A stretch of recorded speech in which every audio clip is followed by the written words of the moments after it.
झेलम नदी के किनारे बसा है। पूछ दे कि श्रीनगर किस नदी के किनारे बसा है, झेलम नदी। लुधियाना जो है सतलज नदी के किनारे बसा हुआ है। तो लुधियाना किस नदी के किनारे बसा है, सतलज। ये यहां से याद रखेंगे। इसके बाद इधर आ जाइए आप, बद्रीनाथ। तो बद्रीनाथ अलकनंदा नदी के किनारे बसा है।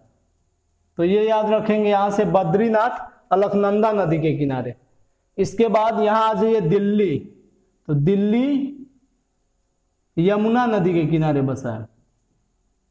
तो दिल्ली यमुना नदी के किनारे। यहीं आ जाइए आप आगरा। आगरा भी यमुना नदी के किनारे बसा है। तो आगरा याद रखेंगे यमुना नदी के किनारे। यहां आप आ जाइए कानपुर। तो कानपुर गंगा नदी के किनारे बसा है। तो कानपुर गंगा नदी के किनारे। लखनऊ की बात करेंगे तो गोमती नदी के किनारे बसा है। तो लखनऊ गोमती नदी के किनारे। इसके बाद इधर आ जाइए आप अहमदाबाद। तो अहमदाबाद साबरमती नदी के किनारे बसा है। तो यहां से याद रखेंगे आप अहमदाबाद साबरमती। सूरत जो है ताप्ती नदी के किनारे बसा है। तो सूरत ताप्ती नदी के किनारे।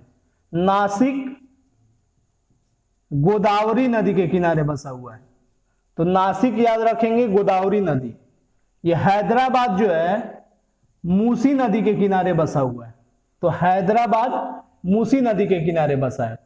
ये जबलपुर है। तो जबलपुर नर्मदा नदी के किनारे बसा है। जबलपुर नर्मदा नदी के किनारे बसा हुआ है। इधर कटक आ जाइए। तो कटक महानदी के किनारे। कटक महानदी। कोलकाता हुगली नदी के किनारे। और जमशेदपुर जो है स्वर्ण रेखा।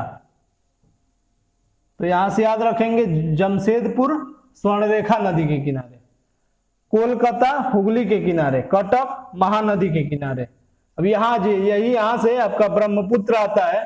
तो डिब्रूगढ़ और गुवाहाटी जो है वो इसी के किनारे बसे हैं, ब्रह्मपुत्र नदी के। तो ब्रह्मपुत्र नदी के किनारे जो बसा है डिब्रूगढ़ गुवाहाटी। तो ये याद रखेंगे डिब्रूगढ़ गुवाहाटी असम में पड़ता है। तो यहां से याद रखेंगे श्रीनगर झेलम के किनारे, लुधियाना सतलज के किनारे, दिल्ली यमुना के किनारे हो गया, आगरा यमुना के किनारे, कानपुर गंगा के किनारे,